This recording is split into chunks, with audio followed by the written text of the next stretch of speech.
Radical. Well, it looks like old Vinnie Mac is on the warpath. The only thing missing here is him yelling, "You're fired!"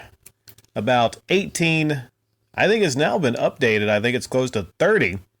I think this is quickly going to be outdated. This upload right here, we might get up to 40 or 50.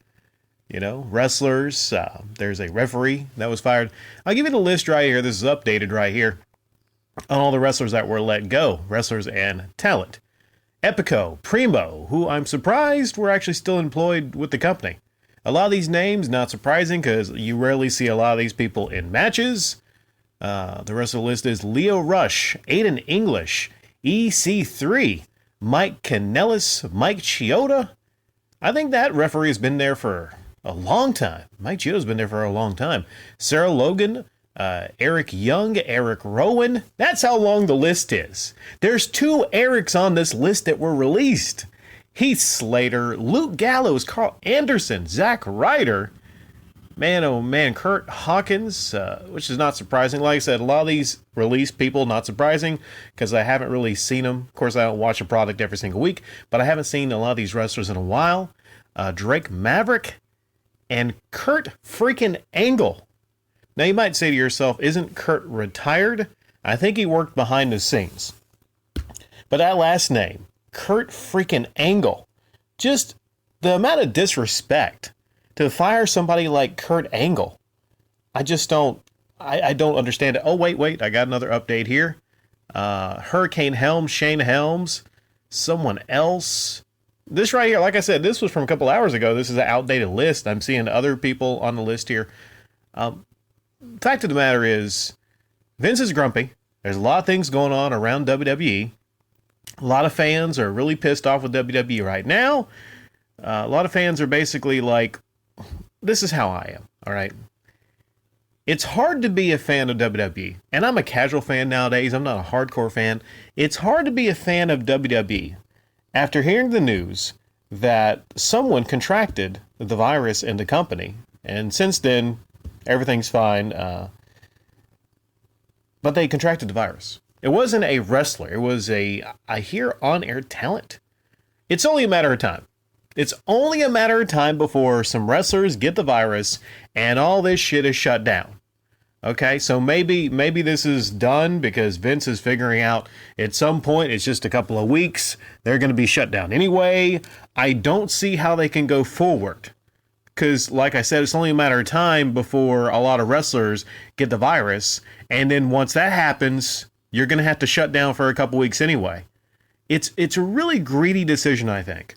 And it's connected to some TV contracts.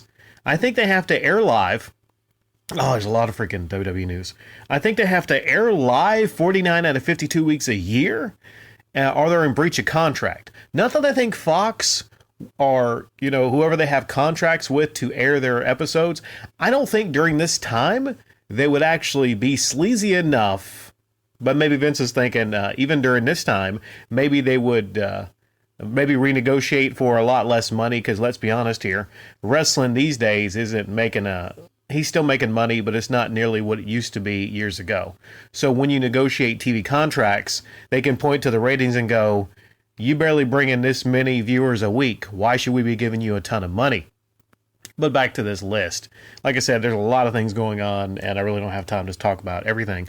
But looking at this list, Carl Anderson, Luke Gallows, I don't understand those two people being released because they were in the main event of WrestleMania, you could say.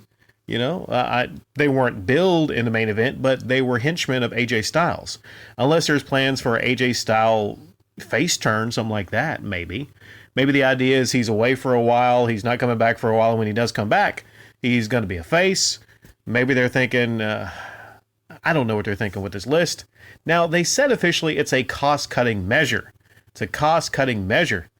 The thing I think about when they have these releases and they talk about cost-cutting measures, I think about all the money they made with their Saudi Arabia shows.